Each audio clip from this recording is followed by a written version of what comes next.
You're wired in. SmallCapVoice.com. Following is a presentation of SmallCapVoice.com, today's leader in investor relations, capital formation, and retail support. Now, with your online business briefing, SmallCapVoice.com's Stuart T. Smith. Welcome one, welcome all to this online business briefing brought to you once again by SmallCapVoice.com, and I'm your host, Stuart Smith.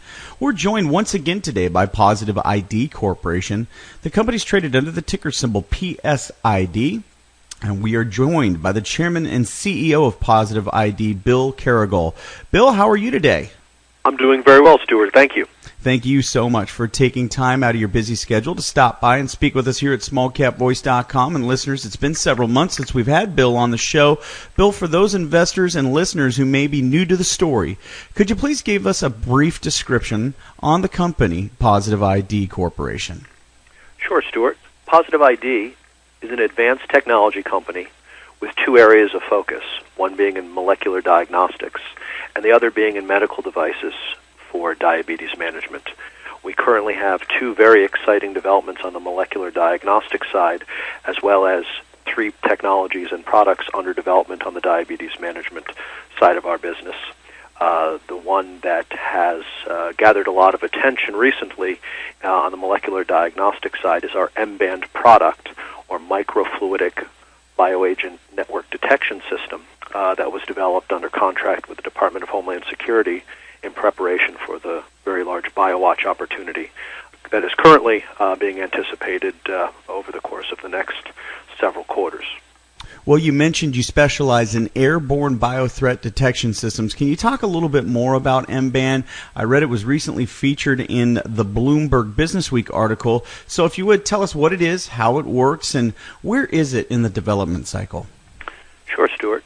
The M-band, which as I said is the Microfluidic Bioagent Network Detection System, was developed over a course of over 6 years, and over $30 million of funding has been field tested as part of those development contracts. So it is ready to move forward into the BioWatch Generation 3 opportunity.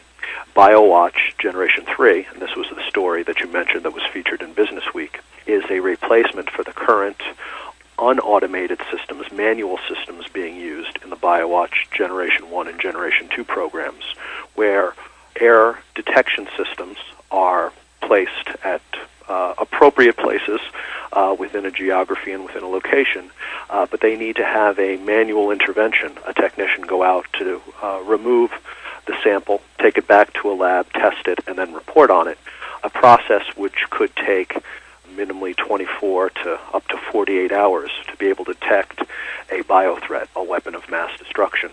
Our automated system will take airborne samples, will process them, and will be able to report back on 3-hour testing cycles with a 3-hour reporting cycle. So taking that detection down to report and notification to a 6-hour interval, which is critical in being able to react to such a threat. Well, please give us an update about some of the near-term catalysts that you're most excited about now. Well, as we move forward, we spend a lot of time talking about this BioWatch opportunity, and of course, we had a lot of attention back at the time of the Business Week article. Over the course of the next several quarters, we expect a number of important events. One would be the move forward with the BioWatch program. Original draft RFP came out last fall, and it is the expectation from what's being talked about up in D.C. that come this fall, the final RFP will be coming out seeking solicitation and proposal for what in the draft RFP was a $3.1 billion program.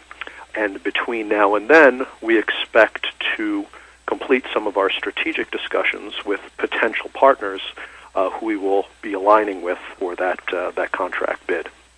Well, Bill, I understand there are some very big companies expected to compete for BioWatch, considering the size of the opportunity. So how would PSID compete with those larger organizations? That's a great question, Stuart. Certainly when you look at the size of our company relative to some of the other competitors, and having read the Business Week article, you'll see that there are the other competitor with what we believe is the only other competitive biodetection system, Northrop Grumman, they are an elephant and we are a flea. So importantly, thinking about my last answer, I identified the fact that we are talking to strategic partners. The BioWatch contract is going to include a full system integration, being able to integrate all of the sources of data that are necessary to be able to react to a biothreat detection, including at the state and local level. Additionally, there will be manufacturing requirements and, as I mentioned, full system deployment, command and control. So what we're spending a lot of our time on right now is discussing with some of those large partners with names that are very recognizable in the government systems field to be able to align ourselves with the appropriate partners for this competition that will occur in the fall. I think it's important to also note that based on what the information that we're hearing, the form of the procurement as it comes out this fall is expected to be a competitive procurement with the potential for multiple awards.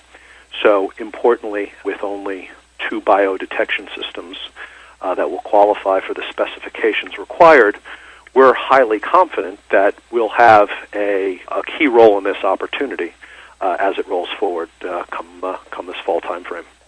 So what should we look for between now and the release of the RFP, the request for proposal for BioWatch? I think importantly, as it relates to us, what you should look for is our potential or our goal to be engaged in some independent testing at government facilities of our device, which is a strong signal of preparation for this opportunity, as well as our alignment and commitment between us and some of the strategic partners I alluded to as we prepare and get our team in line for this important procurement. Well, listeners, once again, we are speaking with Bill Caragol. He's the chairman and CEO of PositiveID. That ticker symbol for the company, again, PSID.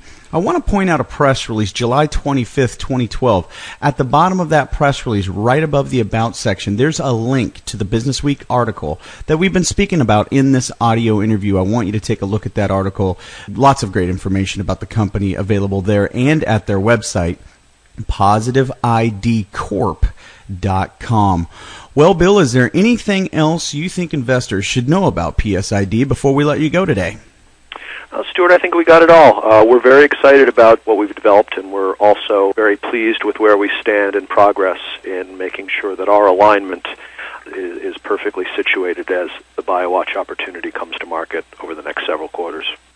Outstanding. Well, listeners, if you'd like to reach somebody there at PositiveID Corporation, you can speak to Allison Tomek. She's available at 561-805-8000. Her email is atomek@positiveidcorp.com. All you need is that press release and that ticker symbol to find her email address there at the bottom of the press release. Well, Bill, once again, thank you for your time here at SmallCapVoice.com. Congratulations on a very robust and active 2012 so far. We look forward to great things from you for the remainder of 2012 and beyond. Listeners, make sure you look at that press wire to get updates on where the company stands in the RFP process and where the company is working with their M-band product and some of the testing that they talked about with the independent government agencies as well. Well, Bill, thanks so much for your time here today. Thank you so much, Stuart. Have a great day. All right, for Bill Caragol, this is Stuart Smith of SmallCapVoice.com saying thanks so much for listening. SmallCapVoice.com, today's leader in investor relations, capital formation, and retail support, provides its clients with the highest level of service. Our audio interviews are disseminated to one of the largest opt-in audiences available today. How? We at SmallCapVoice.com believe in aligning and affiliating ourselves with other leaders within the investor relations community. By sharing resources, each affiliated firm is made that much stronger and each client is served that much better. Our focus is to identify and provide the very best financial services and solutions available to clients and their shareholders. For more information about our services, please call us at 512-267-2430 or visit us on the web at www.smallcapvoice.com. This is a broadcast of SmallCapVoice.com, a financial communications and investor relations firm. SmallCapVoice.com receives payment for investor relations and financial consulting services that it provides to its clients. You should assume that officers, directors, and employees of SmallCapVoice.com or financial analysts mentioned and their families hold a position and intend to trade in these securities for their own accounts. This is not an offer or recommendation to buy or sell securities. Information in this broadcast is presented solely for informative purposes and is not intended to be, nor should it be construed as, investment advice. As in all investments, an investment in the featured company carries an investment risk.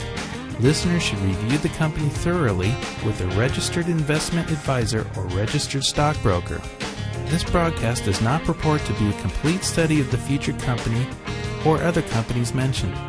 Information used and statements of fact have been obtained from the featured company and other sources but not verified nor guaranteed by SmallCapVoice.com as to completeness or accuracy.